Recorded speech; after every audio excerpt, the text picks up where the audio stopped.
Mi nombre es Hanna Begovic y yo soy la coordinadora de la Alianza Global por los Derechos de Naturaleza en Ecuador. Nosotros somos una red global, dinámica y diversa de organizaciones, comunidades e individuos dedicados a promover el movimiento por los derechos de naturaleza a través de cooperación activa y la acción colectiva. Y la Alianza Global sirve como un centro global para intercambiar conocimiento e información, construir un movimiento interseccional y fomentar la colaboración para promover la comprensión y la implementación de los derechos naturales. Y a través del enlace que voy a mandarles ahora en el chat, pueden obtener más información sobre la organización y lo que hacemos y quiénes somos y todo eso. A ver, ahí.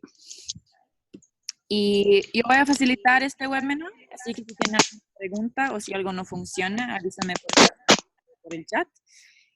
Primero me gustaría pedirles que silencien sus micrófonos y apaguen sus cámaras para que no escuchemos ruido durante el webinar. También me gustaría pedirles que guarden sus preguntas hasta los últimos 15 minutos del webinar. Entonces, en tipo 40 minutos, tendremos 15 minutos dedicados solamente para las preguntas que tengan para Juan.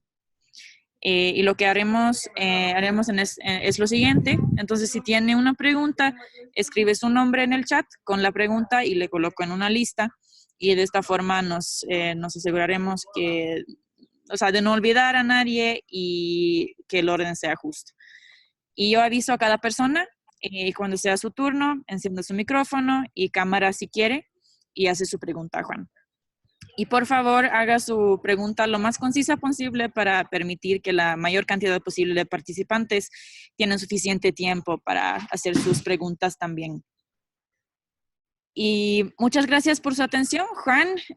Todos estamos muy honrados de compartir este espacio contigo y muy emocionados de escuchar acerca de tus experiencias y perspectivas sobre los derechos de la naturaleza. Bienvenido.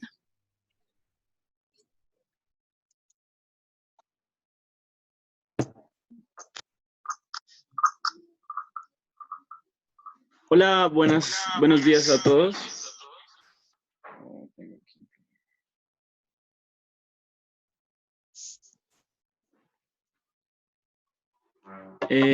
Muchas gracias a mí. Yo también estoy muy honrado de participar en esta alianza con Casa Latina y con Global Alliance for Rights of Nature.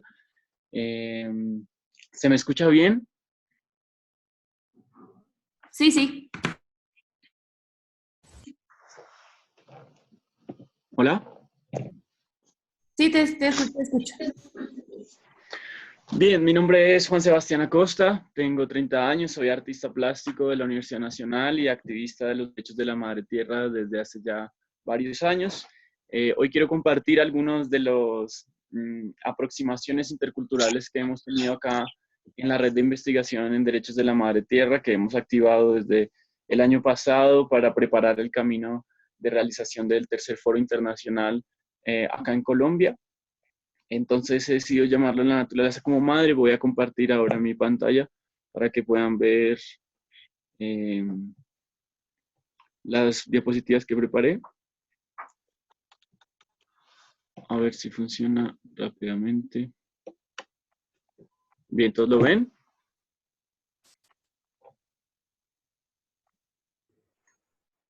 Solo dice que estás compartiendo. No veo todavía nada. Ok.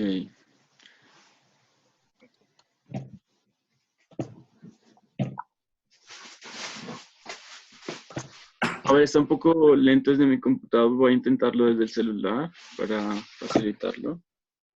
Okay.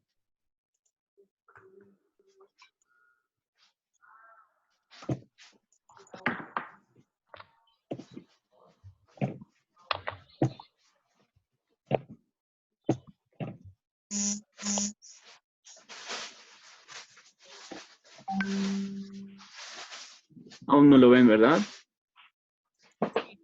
Sí, ahora sí.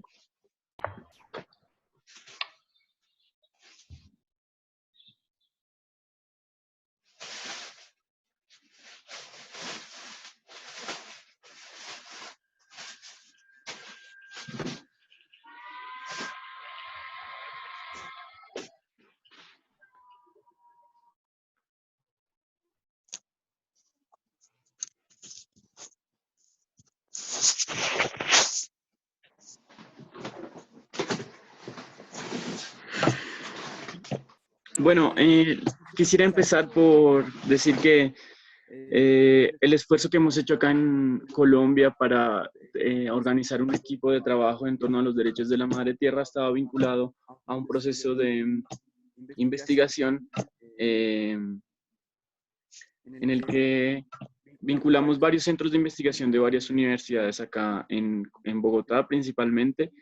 Con estos centros de investigación hemos podido profundizar un poco en los análisis disciplinarios de los derechos de la naturaleza, por ejemplo, desde la economía y desde, pues principalmente también desde el derecho, pero también desde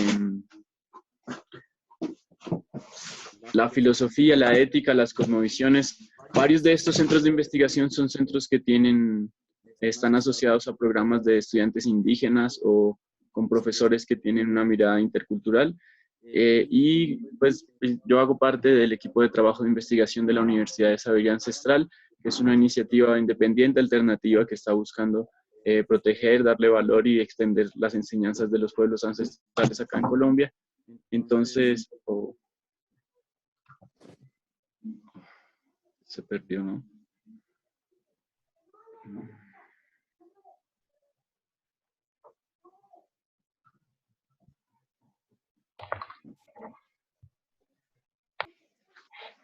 Hoy vamos de nuevo.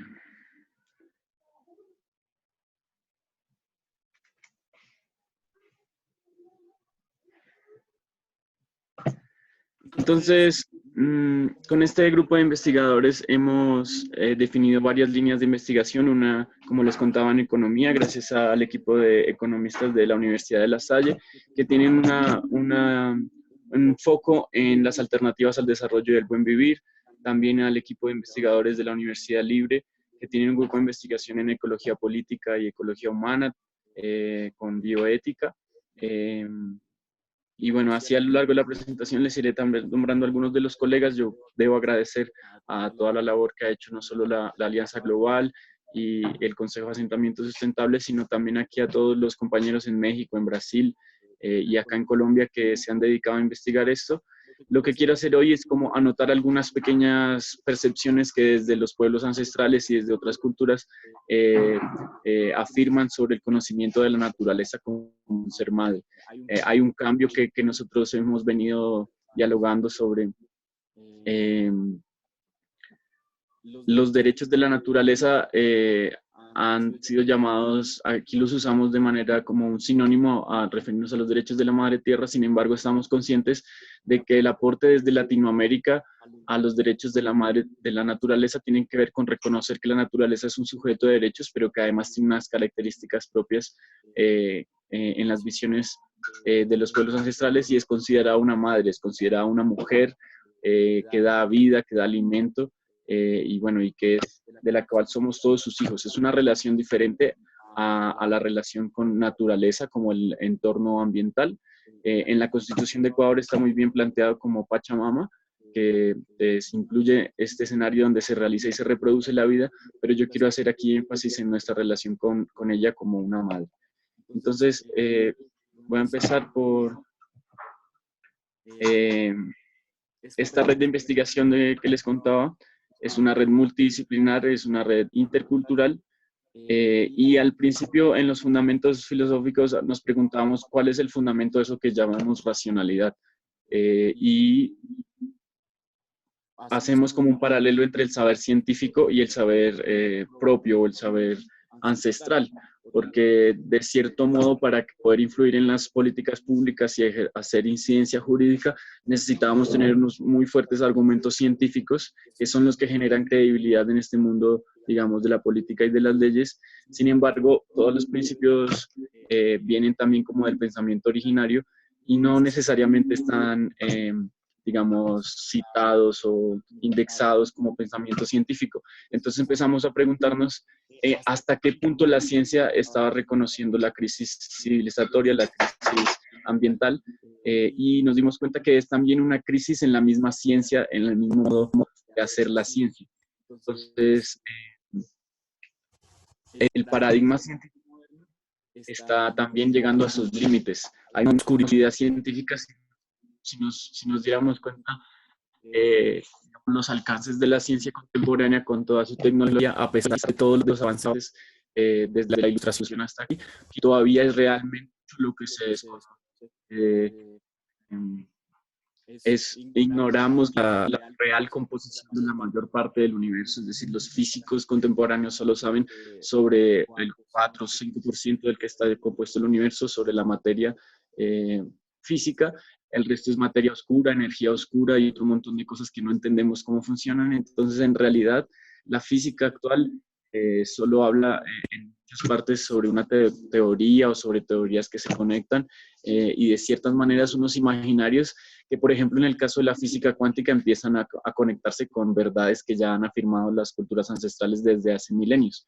El cambio climático, por ejemplo, es una cosa que dada su complejidad y la manera en que tiene de argumentarse y de comprobarse científicamente con indicadores, medidores de la subida del nivel del mar o de la temperatura global, ha sido también negada por algunas otras comunidades científicas, por líderes políticos, y digamos que es una verdad comprobada científicamente que aún sigue sin ser, digamos, validada o aceptada. Entonces, aún al interior de la ciencia y del pensamiento científico, no está teniendo la credibilidad o no está teniendo la validez, cosas que están probadas por los instrumentos y las mismas máquinas que le dan, digamos, la validez al pensamiento científico. Y del otro lado, pues tenemos las voces territoriales que han tenido una certeza muy antigua del conocimiento de la naturaleza. Hace poco, durante este semestre les cuento que con la red de investigación aquí hemos organizado foros temáticos en cada una de estas universidades y en cada uno de estos foros hemos procurado invitar a expertos científicos y sabedores tradicionales y nos hemos dado cuenta que, por ejemplo, en la Amazonía, en el último foro nos contaban cómo los sabedores, los chamanes, tienen conocimiento de todas las especies de peces en detalle, sus nombres en lengua, sus hábitos, sus épocas de consumo, de apareamientos, los lugares de los ríos donde habitan, un conocimiento en detalle de la relación que tienen todos los animales con cada especie de planta y de árbol, que la ciencia biológica occidental no ha alcanzado ni siquiera a clasificar todas estas especies y su conocimiento fragmentado, es decir, pueden conocer la especie y la familia, pero no conocen todo el comportamiento y a las que están asociadas. Entonces, las cosmovisiones de los pueblos realmente tienen unas certezas mucho más profundas de cómo funciona el universo, de cómo funciona la naturaleza que nos rodea, y tienen en su cosmovisión un entendimiento de que la vida en este planeta depende no solo de lo que ha sucedido en este planeta, sino que depende también del muy delicado equilibrio entre los demás planetas, el Sol, las estrellas, la galaxia entera está involucrada en la creación de la vida en este planeta. Eso es una certeza de la ciencia ancestral de los pueblos que la ciencia contemporánea, moderna y racionalista pues no ha podido asumir.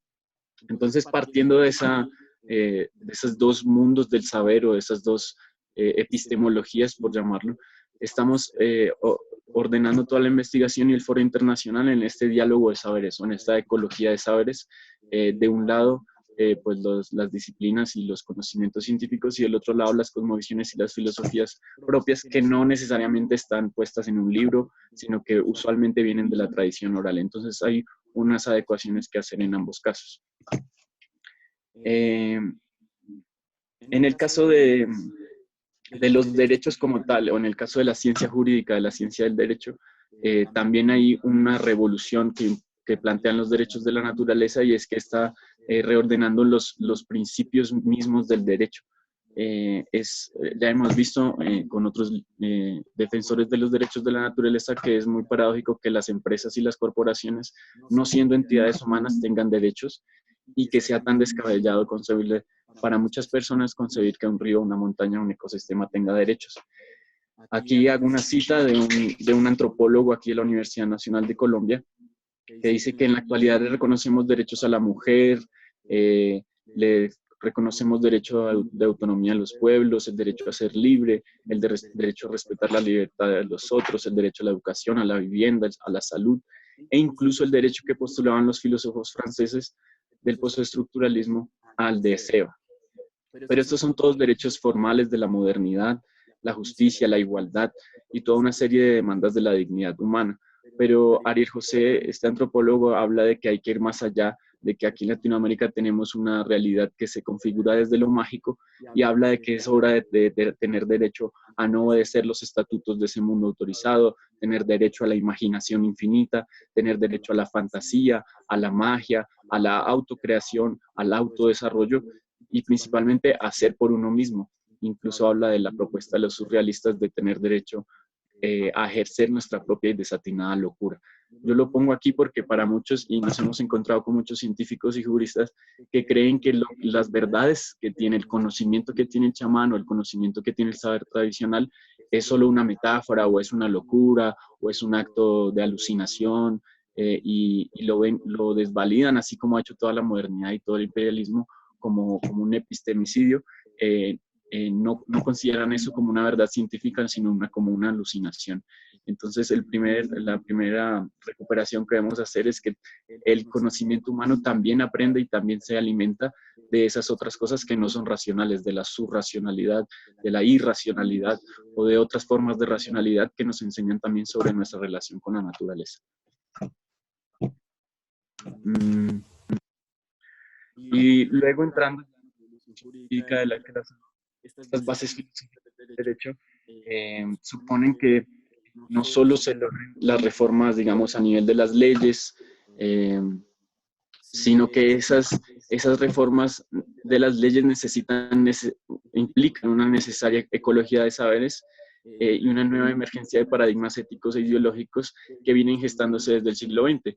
A 70 años después de la proclamación de los derechos humanos, todavía hay que hacer unos ajustes éticos y unos ajustes en el pensamiento de la sociedad para que pueda respetar esos derechos humanos, para que pueda respetar el derecho de las mujeres, para que pueda respetar el derecho de los niños, de los campesinos. Es decir, que no se trata solamente de hacer unas reformas en las leyes, sino que debe implicarse una reforma en el pensamiento, una reorientación de las formas de relacionarnos.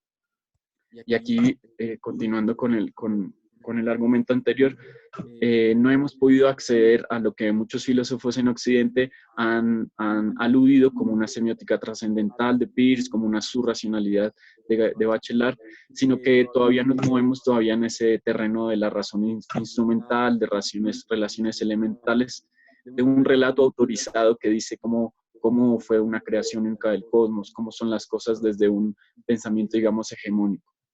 En cambio, el pensamiento complejo de los pueblos indígenas, de las tradiciones, considera la realidad como una cosa que está en constante transformación, que se está creando constantemente y que refiere a una realidad compleja de dimensiones disímiles donde las inteligencias de todos los seres están en constante diálogo. Entonces, entrar en la revolución de los derechos de la naturaleza a nivel jurídico implica también que el pensamiento acceda a otros niveles de enunciación, a otras formas de concebir la realidad, a otras visiones del mundo.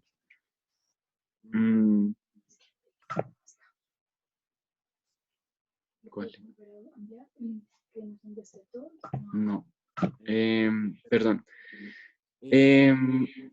Los mundos posibles y los mundos existentes son una manera de responder a esta apertura del pensamiento para aceptar que la naturaleza sea un sujeto de derecho. Y aquí está la pregunta de quién decretó y por qué la muerte de la imaginación radical del ser humano, quién ordenó olvidar la magia al punto de que el existencialismo se siente atrapado entre la nada y la nada. ¿Quién nos hizo atacar tan cruelmente al chamanismo y desterrar a los magos, y quemar a las brujas y fabricar terribles manicomios? ¿Quién estableció que solo tenemos 5 sentidos y por qué no 6 o 7 o más de 7?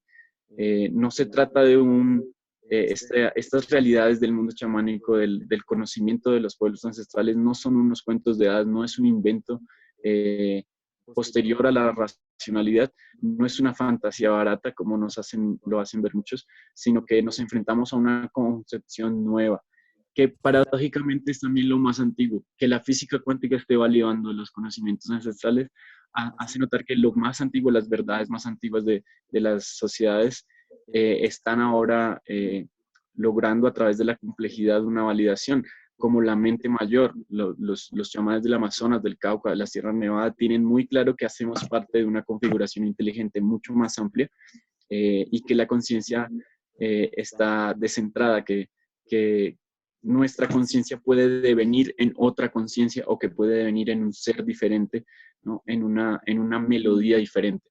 Para los pueblos ancestrales es la vibración, el canto, la danza, el pensamiento lo que configura la realidad y no solamente los acuerdos, los estatutos, los mandatos o las constituciones. Entonces, todas estas posibles mundos no son solo posibilidades, sino que existen. Ahí están miles de pueblos desde hace miles de años resistiendo en el sur global, teniendo su concepción de la realidad diferente.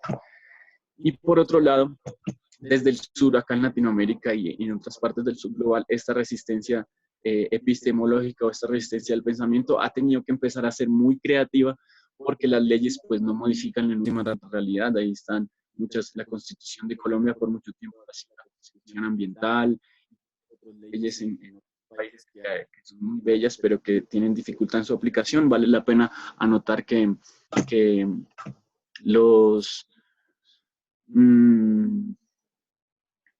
las sentencias que se han dictado acá en Colombia sobre el río Trato, sobre la Amazonía, sobre el páramo de Pisba, sobre el río del Huila, no han sido implementadas por falta de voluntad política y por falta de presupuesto. En el caso de la Amazonía, la sentencia incluye la declaración, la ejecución de un pacto intergeneracional por la reforestación de la Amazonía que no ha sido llevado a cabo de forma eficiente por ninguna entidad en el gobierno, a pesar de que es una sentencia de la Corte Suprema del Estado. De alguna manera, los análisis de la Constitución de Ecuador han mostrado que aunque esté en la Constitución, tiene un proceso difícil de implementación debido a la competencia entre los intereses económicos y los intereses políticos. Entonces, que realmente estén en las leyes o que los derechos sean implementados no quiere decir que vayan a ser aplicados o que vayan a modificar la realidad. Por eso estamos aquí haciendo un énfasis en que la resistencia es cultural, la transformación es cultural, son los hábitos de vida de todos los consumidores, de los ciudadanos como consumidores, los que pueden hacer un cambio.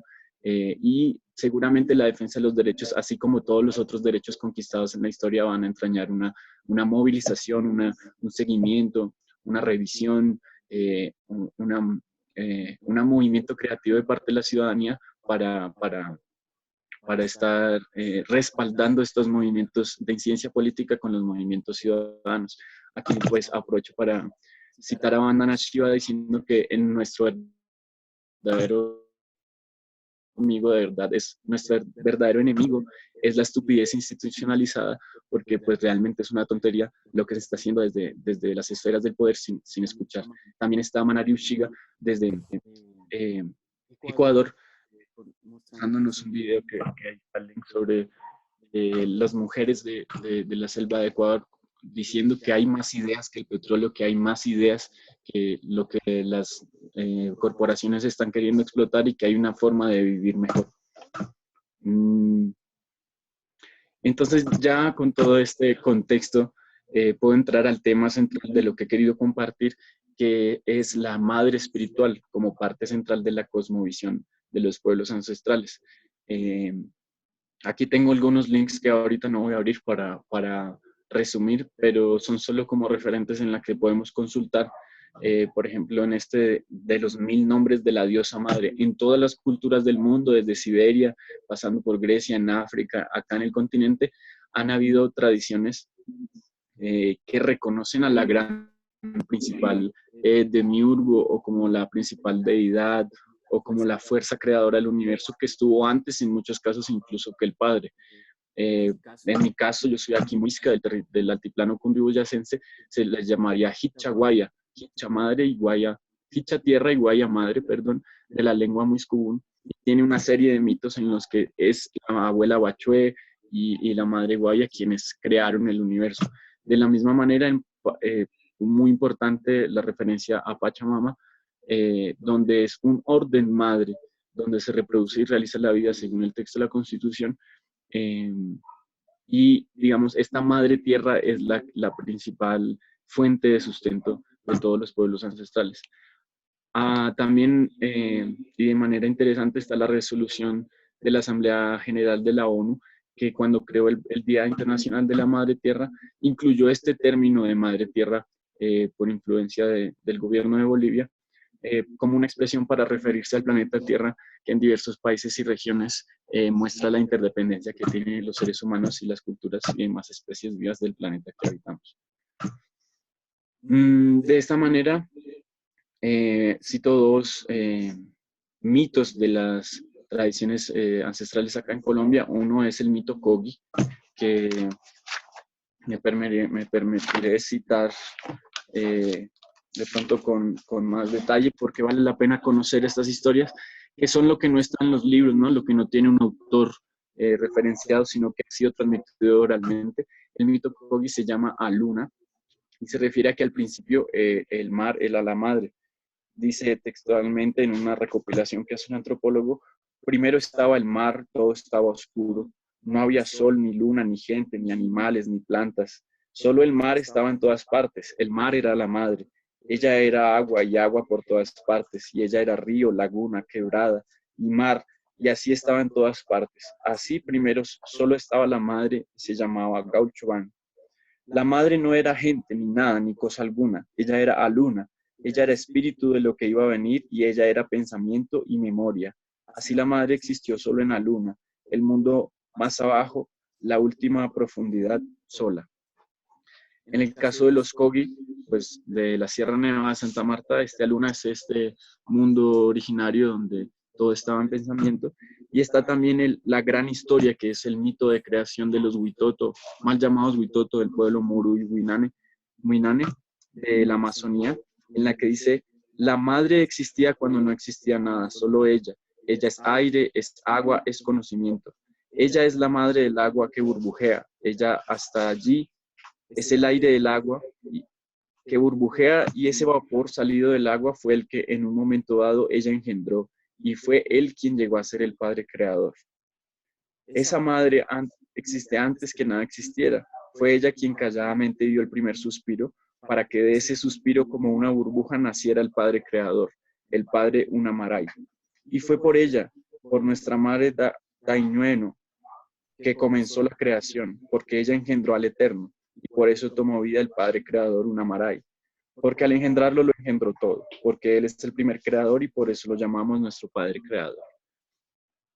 Y se sienta como una nube por encima de la madre, sustentado por ella, porque es ella quien lo sostiene y es ella quien, al unir sus manos por encima de la cabeza de su hijo Unamaray para protegerlo, forma la primera maloca espiritual, y así comienza la entrega de la madre por su hijo y por todos sus hijos. Entonces, a mí me pareció muy curioso ver que, digamos, las religiones, incluso al evangelizar aquí a los pueblos indígenas, ha hecho que los mitos patriarcales o los mitos androcéntricos se perpetúen, y los mitos que reconocen a la madre como primera creadora se vayan como quedando atrás. Esto pasa ya en la Amazonía, en donde muchos de los indígenas son cristianos y solo relatan mitos que refieren al Padre Creador. Sin embargo, estos son solo dos ejemplos. En muchas otras tradiciones y en muchos otros pueblos vale la pena aquí citar el mito hebreo, también fundacional para estas religiones. Dice que el Espíritu de Dios se movía o se cernía sobre las aguas. Estas aguas eran la madre original, es decir, que el Espíritu Santo o el Espíritu de Dios para la tradición hebrea también coexistía con un espíritu materno. Esto nos hace pensar que el antropocentrismo al que nos referimos con el giro ético también es un androcentrismo.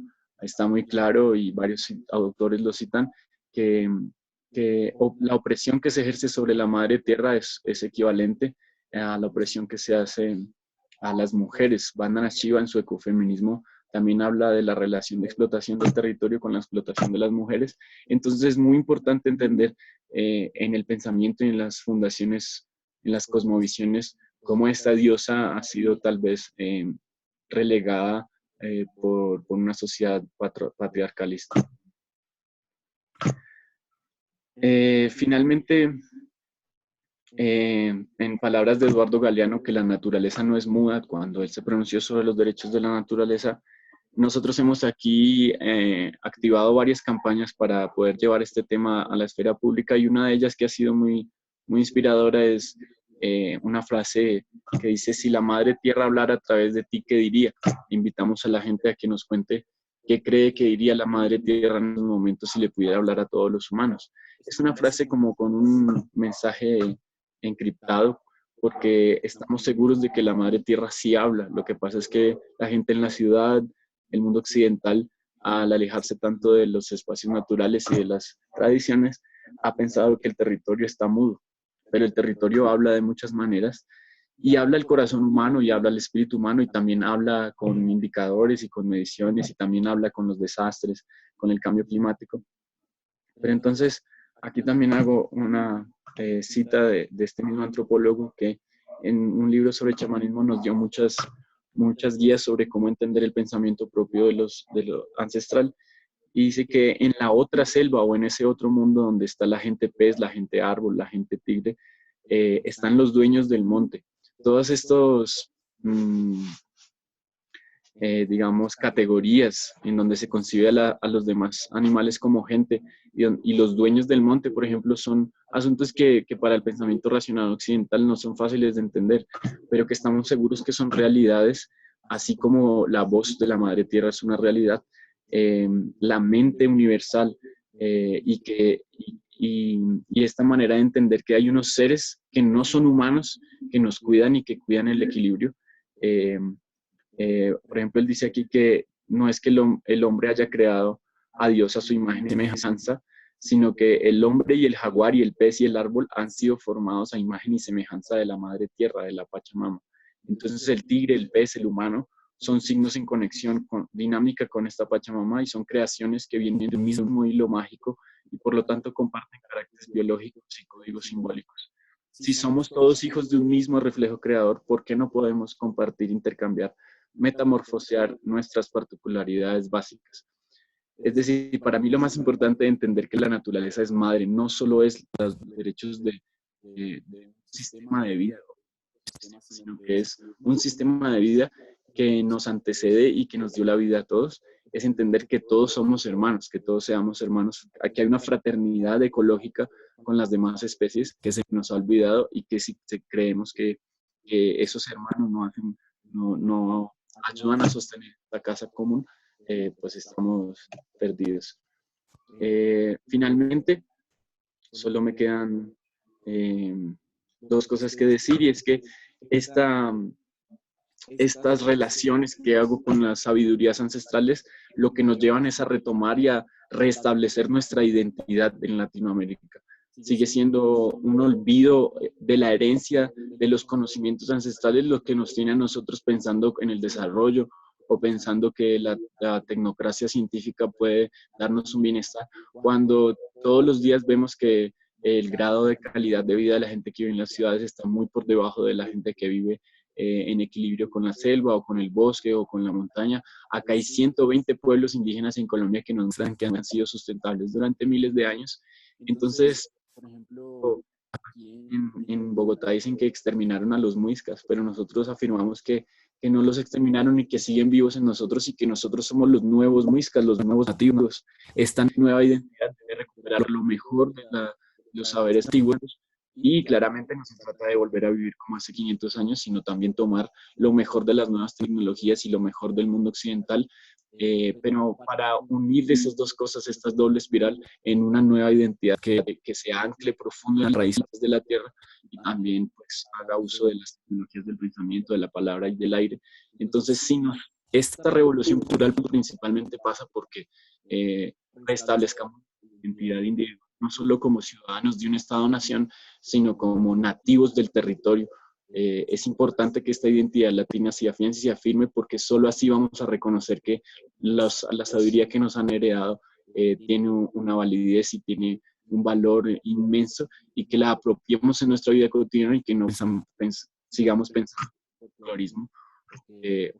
Ideas son metafóricas, sino que las incluyamos en nuestra realidad. Y ya para despedirme, pues invitarlos a que nos acompañen en el tercer foro internacional por los derechos de la madre tierra. Estamos haciendo aquí un gran esfuerzo por organizarlo de manera autónoma, con la ayuda de todas estas organizaciones, de las universidades.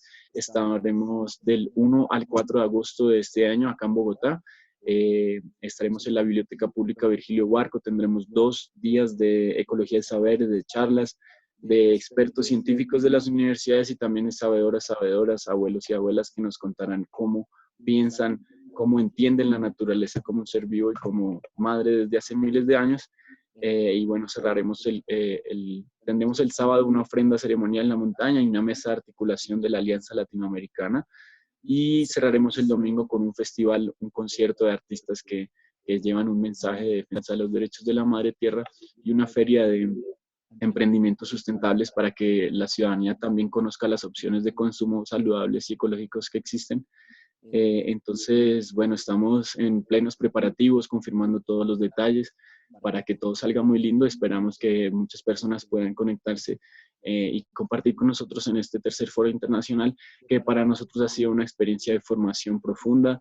Hemos entendido que no es solo la realización de un evento para contar lo que está sucediendo sobre el tema, sino que se ha convertido en una fuente de autoinvestigación, de autoliberación, de un proceso en el que nuestro propio pensamiento y nuestro propio sentimiento ha pasado por muchos momentos. Entonces, agradecer a todos los que están pendientes de lo que está sucediendo aquí, a todas las ayudas posibles y pues que ojalá todos ustedes puedan sea acompañarnos presencialmente o a través de las transmisiones virtuales que haremos del Foro Internacional.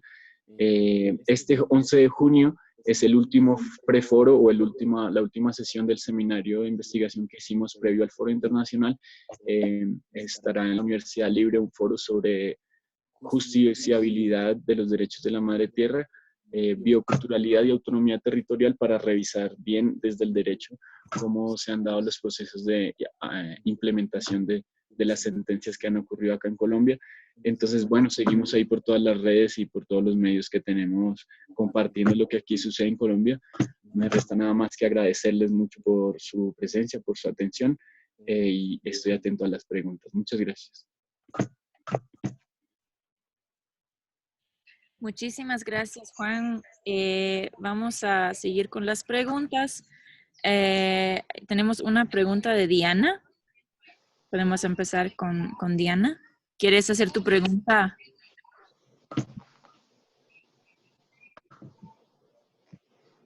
Estás en mute. ¿Quieres que te digo con tu micrófono?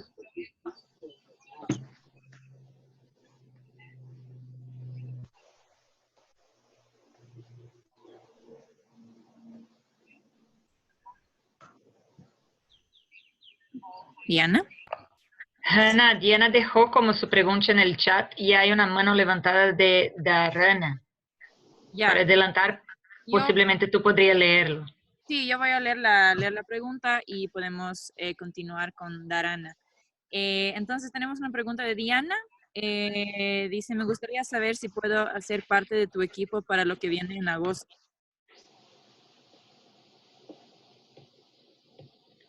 Bueno, pues claro que sí.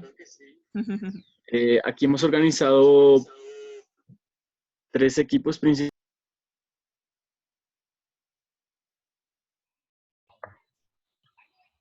Juan, creo que te perdimos. Perdón, ¿me escuchan bien? Sí, ahora sí. Les decía que hemos organizado varios equipos. Está el equipo de arte, que están organizando el festival, la feria. Somos muy pocos, pero entre 2 o 3 personas estamos organizando un lindo festival. Lanzamos una convocatoria para que se inscribieran varios artistas. Igual estamos invitando a artistas amigos. Obviamente todo esto como por puro amor a la madre tierra, sin muchos recursos, pero pues el 4 de agosto vamos a tener el escenario cultural. Entonces el equipo de arte está también formulando campañas, enviando mensajes, buscando que este tema pues se haga muy visible. Está el equipo de investigación, que es el más fuerte. Hay unos 8 o 10 personas que están más dedicadas al estudio de los temas, a la lectura, a la formulación de la moderación de los paneles del Foro Internacional, como a entrar en detalle de los argumentos y de los debates más fuertes. Y finalmente tenemos un equipo de comunicaciones que también es un equipo voluntario que nos ha estado ayudando como a mantener nuestro mensaje activo, y es donde más demandas de trabajo tenemos, con la página web, con las pautas de radio, los diseños gráficos. Entonces, bienvenidos todos los aportes en estos 3 equipos, tanto en comunicaciones como en investigación como en arte. De parte del equipo de investigación, yo estoy liderando un proceso que llamamos Diplomado en Derechos de la Madre Tierra. Es como un piloto de un curso sobre los derechos de la Madre Tierra. Quien quiera recibir las lecturas que hemos ido clasificando a lo largo de estos meses de investigación, pues puede dejarnos su correo electrónico o escribirnos a derechosdelanaturalecolombia@gmail.com, y ahí dejamos su mail dentro de la lista del equipo de investigación para que pueda recibir las lecturas. También estamos dándole la bienvenida a los artículos que quieran escribir sobre los temas que de allí se desprendan. Entonces, claro, puedes contactarte directamente conmigo o escribirnos un mail a Derechos de la Madre Tierra para que hagas parte del equipo acá en Bogotá. Perfecto. ¿Podrías poner el correo, la dirección de tu correo en el chat también? Sí, ya mismo lo escribo. Ya, perfecto. Gracias. Entonces vamos a seguir con Darana.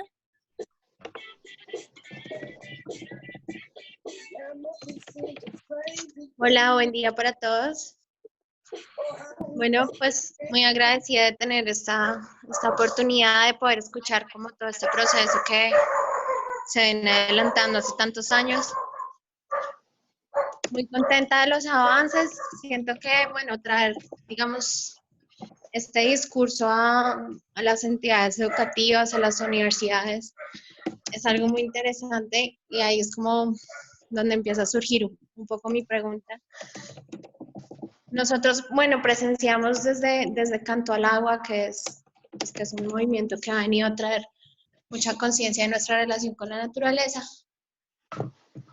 En algún momento vimos como todas esas dinámicas interreligiosas y todos los discursos de cada religión y tradición unidos a un solo tono. Y eso, bueno, eso causó pues mucha conmoción. Entonces, me viene la curiosidad como, ¿qué ha pasado cuando se ha llevado, digamos, este discurso de tu presentación? Donde se presenta la madre desde ese femenino, también en un momento de la presentación, pues, se empieza a cuestionar el género de Dios.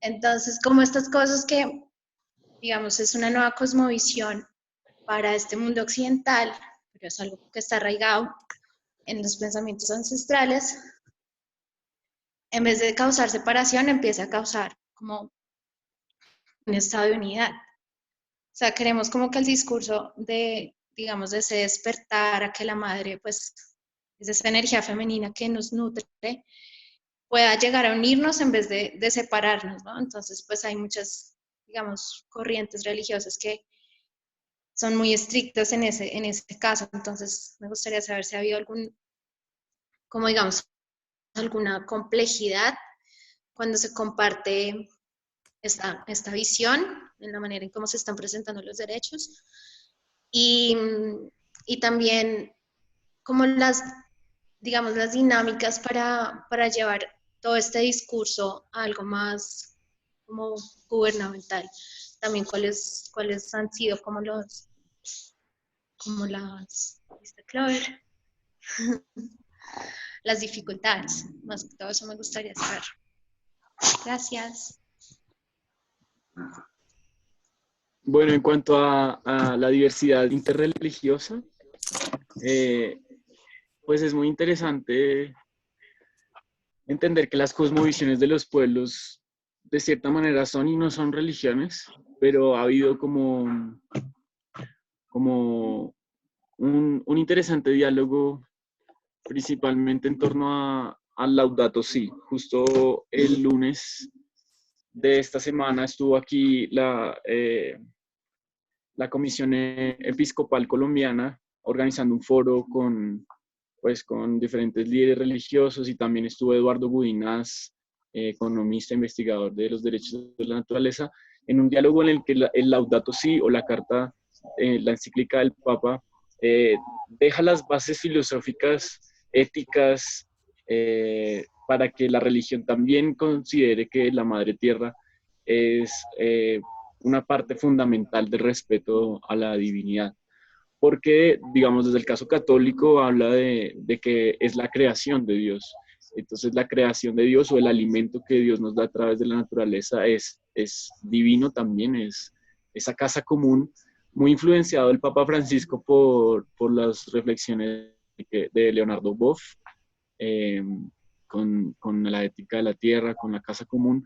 Entonces, en el caso del cristianismo católico, hay una nueva era de pensamiento allí en la que la naturaleza es algo que debemos cuidar como un mandato también de la fe. En el caso de otras religiones, ha sido interesante. En el foro acá del año pasado estuvo un rabino. Hay comunidades indígenas que también están influenciadas por otras religiones, pero en varios casos hemos encontrado que la naturaleza como escenario de sostenibilidad y de buen vivir, más allá de que sea comprendida como una madre o como un ser o no, es claro que el imperativo de cuidar la naturaleza es para todos. El mismo Papa se ha reunido con líderes de otras religiones y ha hecho actos simbólicos porque digamos que esta lucha en la defensa del territorio debe superar no solo los límites de los estados-nación, de Colombia, Chile, Perú y estas cosas, sino también los límites que han producido guerras y es las diferencias ideológicas y de la fe. Pues yo considero que la madre tierra es un buen elemento para que seamos hermanos sin distinción de raza, de género ni religión, que pues que ha sido como un mandato de muchas constituciones, pero que solo pasa a ser real cuando de verdad nos consideramos damnificados por las mismas crisis y responsables por los mismos cuidados que debemos tener. En el caso de la gobernabilidad, yo creo que, como les decía, las principales dificultades es la voluntad política. Es decir, acá en Colombia estamos actualmente en un gobierno de extrema derecha con un parlamento de extrema derecha que difícilmente recibe alguna palabra o alguna reflexión sobre otras formas de entender el mundo. Sin embargo, desde el derecho ambiental, que es una visión más clásica en la que los humanos tienen derecho al medio ambiente sano, hay todavía muchas cosas que organizar, que defender, y con las conquistas que ya se lograron en cuanto a bioculturalidad y derechos. De verdad que esa voluntad y esa falta de presupuesto es algo que pasa con todas las demás esferas en el país, tanto la salud como la educación, y ha sido la movilización ciudadana la que ha hecho presión para que esas cosas igual no se queden en el papel. Entonces, muy creativamente, con mucha alegría, con mucho amor y sin pelear y sin ir en contra de nadie. Por ejemplo, mañana es la marcha carnaval en más de 60 ciudades, puntos en el país en defensa del agua. La marcha carnaval viene creciendo desde Ibagué y ahora en el fracking y a toda la minería, pues se va a hacer una marcha nacional en defensa del agua. Así que son con estas creatividades y con este arte que los que están en el poder igual de pronto reciben un poco más de presión. Sin embargo, yo he visto que sigue siendo muy refractario y que hay que ser cada vez más creativos. Es decir, hay que acompañar la incidencia jurídica, las tutelas, las demandas, los proyectos de ley con la movilización. Ninguno de los dos solos va a lograrlo y seguramente los dos tienen que ser muy eficientes y muy efectivos. Ya de Justicia y Tierra Digna nos mostraron muy buenos ejemplos de litigio estratégico, pero a ellos hay que ayudarles acompañándolos con la movilización creativa y el arte. Entonces yo creo que la principal dificultad está en que la gente de a pie, la gente del común, se ponga la camiseta, se tome el papel de defender la naturaleza como algo que a todos nos afecta en la vida cotidiana. Ya, muchísimas gracias. Yo creo que ahorita deberíamos terminar. Si alguien tiene una pregunta muy concisa para hacer antes de que terminamos aquí. Sin embargo, si tienen más preguntas, también pueden mandar un correo a Juan y puede contestar por correo también.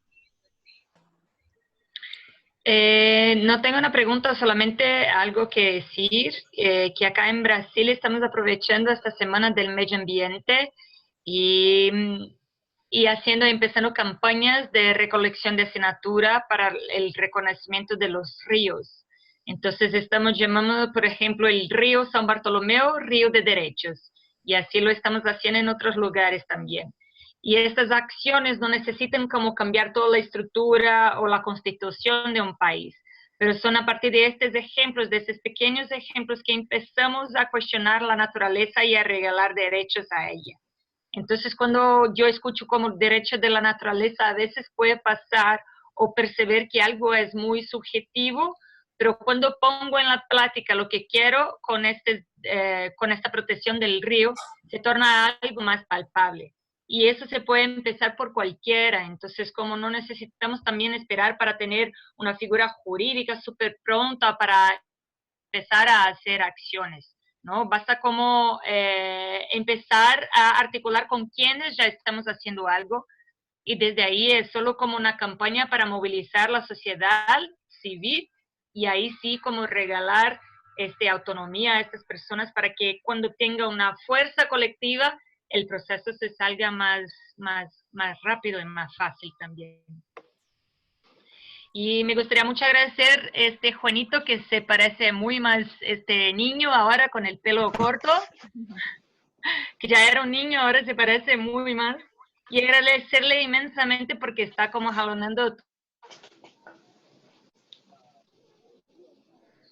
Y este es un evento que también tiene la participación de la Red Casa Latina, que es el Consejo de Asentamientos Humanos Sustentables de América Latina.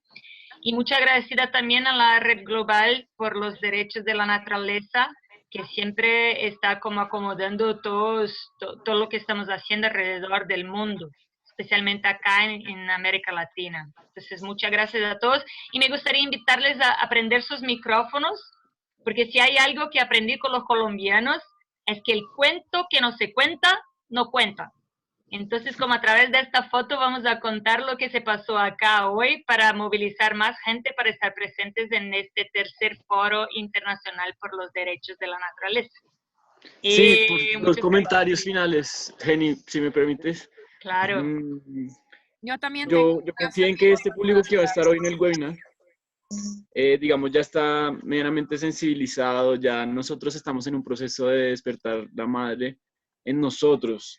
Y para muchas personas, de cierta manera, esto puede ser todavía muy, muy osado. Nosotros hemos sido muy estratégicos en utilizar el término derechos de la naturaleza en los escenarios más formales y políticos, incluso en la Universidad de los Andes también. Hablamos de derechos de la naturaleza para facilitar el entendimiento por parte de personas que no están, digamos, sensibilizadas con esto y entender que la madre tierra o que seamos pachamámicos. Pachamama es un término que ahora está en la Constitución de la República de Ecuador y que esto le da pues digamos, un marco de credibilidad política. Hay que defender eso y hay que defenderlo con profesionalismo. Entonces nosotros hacer nuestra labor, digamos, interna del pensamiento, de seguir creyendo y seguir poniendo fe en nuestra visión del mundo y contagiarlo a las demás personas con esta creatividad y con este amor. Y el segundo comentario es que es verdad que las estrategias de incidencia local, por ejemplo, en Estados Unidos ha sido muy efectivo. Acá en Colombia, contarles que tenemos ahí una alianza con la gobernación de Nariño. El gobernador de Nariño ha sido una persona muy, muy, muy bien parada frente al fracking y frente a los temas ambientales. Y su gobierno sale de turno ahorita a mitad de año. Entonces, estamos haciendo lo posible porque antes de que se vaya el gobernador de Nariño, quede como una ordenanza local de gobierno en el departamento de Nariño sobre los derechos de la naturaleza. Estamos en investigación y diálogo con ellos para que por lo menos en el departamento de Nariño se legislen los derechos de la naturaleza y así también con los ejemplos de Brasil, digamos, reforzar la idea de que los mandatos locales son una muy buena estrategia para defender, no esperar. Varios abogados de diferentes partes nos han dicho que no esperemos a la ley, que lo hagamos desde nuestras casas, desde nuestras ecoaldeas. Entonces, creamos y sigamos fuertes en que desde nuestro primer territorio, el cuerpo, pensamiento, corazón, y luego desde el territorio, nuestra casa, nuestro barrio, nuestra vereda, ahí podemos hacer algo para que la naturaleza sea defendida y entendida como un ser que siente, piensa, sueña, se emociona y nos habla. Muchísimas gracias a todos ustedes, a la GAN, a Casa Latina, a todos los asistentes y pues bienvenidos todos acá a Colombia para agosto al Foro Internacional. Muchísimas ¡A gracias. sacar la foto! ¿Quién la saca? Yo tengo que cerrar también, oye, pues, espera un ratito. Podemos solo sacar la foto y yo puedo cerrar después, ¿ya? ¿Y quién va a sacarla? Ya. Dale, Majo. Ahí está. Muy bien. Y utilicemos la hashtag que nos compartió Lilu. Somos naturaleza con derechos o cualquiera que quieran. para identificar nuestras acciones. Dale. Hola, yo soy Lilo. Hola, Lili. ¿Cómo están? Qué alegría verlos. Gracias, Juanito, por esa introducción detallada del trabajo que tú estás haciendo acá.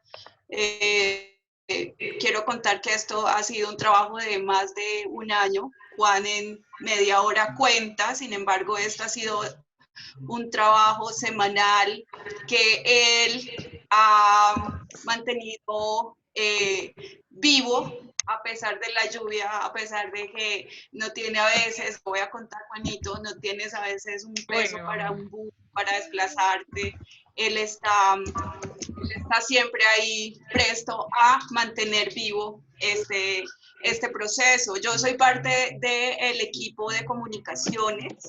Efectivamente, ahí necesitamos mucho trabajo, pero compartí los hashtags que son sobre todo sí derechos de la naturaleza. Es un hashtag que nos conecta con todo el proceso que ha venido sucediendo, sobre todo en el ámbito de las redes sociales desde hace más o menos un año y medio. Entonces con eso podemos buscar hacia atrás todos los saludos que han hecho personas importantes, todos los eventos que se han ido realizando, el tema de los seminarios, las sesiones. Entonces, me parecen muy importantes los hashtags para mirar el historial que se ha vivido hacia atrás hasta el día de hoy en este proceso. Entonces, les mando un abrazo y necesitamos voluntarios en comunicaciones. Muchas gracias. Lili. ¿Cómo era? Perdón, Lili o Lili. Lili Lu. Eso, perdón.